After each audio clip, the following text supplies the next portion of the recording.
clearly, in order to work out the float times for the setting up camp activity, we'll have to briefly go through how we find the critical path, the overall completion time for the project. By definition, our start point is 0, 0 for both. 15, bit of map there, competition between 5 and 15, 15 and 25, that wins out or loses 40. Down this bottom arc, 5, that then has to be 30, and then 40 and 25 giving us 65. So our critical path, going along that top arc. Going through and just completing the other times, the latest finishing times. By definition, anything along the critical path has the same latest finishing time for the previous activity as the earliest start time for the following one. So I'll just fill in those bottom timekeeping boxes. Backtracking here, reverse path analysis, reverse scanning if you like. 45 is the go here. 45, 25 gives me 20. Arcing up here, well, at this box we've got a bit of a choice. 40 take 15 is 25, but 20 take 0 is 20. So we now have all the earliest start times and the latest finishing times. I'll quickly enter those boxes and then work through how we can calculate the float times. So you'll notice the earliest start times I've listed here are from the top of the timekeeping boxes.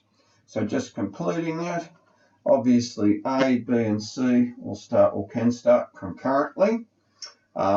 With D is reliant on A being completed, so we have that 15-minute start. And quickly just listing them for G, H and I.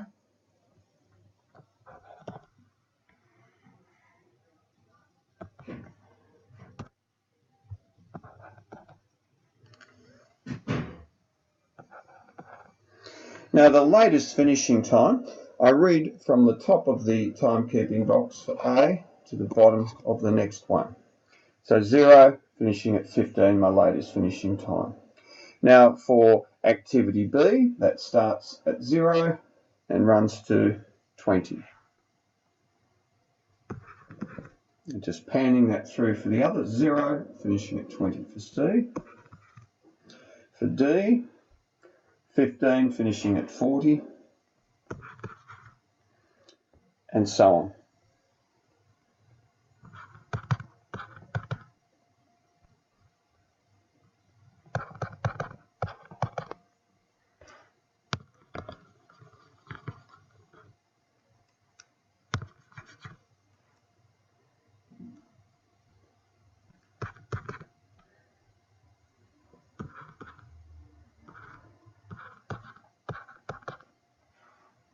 Now, by definition, any of the activities on the critical pathway will have a 0 float time because we start at 0 for A, finish at 15, the activity takes 15.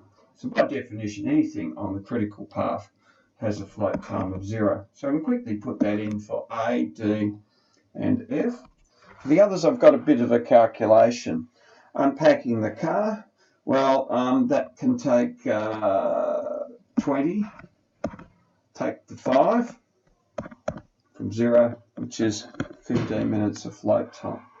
For C, we'll end up at 20, started at 0, and obviously the activity takes 3 minutes itself, 17. Preparing the food, or E, what I've got there, that can finish as late as 40 minutes. The activity itself takes 15.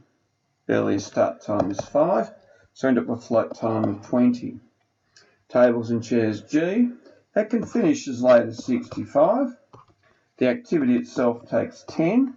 It can start, earliest start time is 5, so I've got a fair bit of float time. Some books call that slack time. So in other words, if I was needing assistance, perhaps that person, the tables and chairs, could assist elsewhere at the same time. Erecting the tent, or H, well, that can finish as late as 45. takes 25 minutes to complete. Earliest start time is 5, and that will give us a total of 15 minutes. The bedding and the tent, 65 is the latest finishing time. It takes 20 minutes to complete, can start as late as 30, and we also get a float time of 15. Now please take some time to work this through. The key points: find the critical path. Enter the earliest start times as you go, obviously. Latest finishing times, by definition, the same. Then we reverse the process and scan backwards in order to calculate the latest finishing times.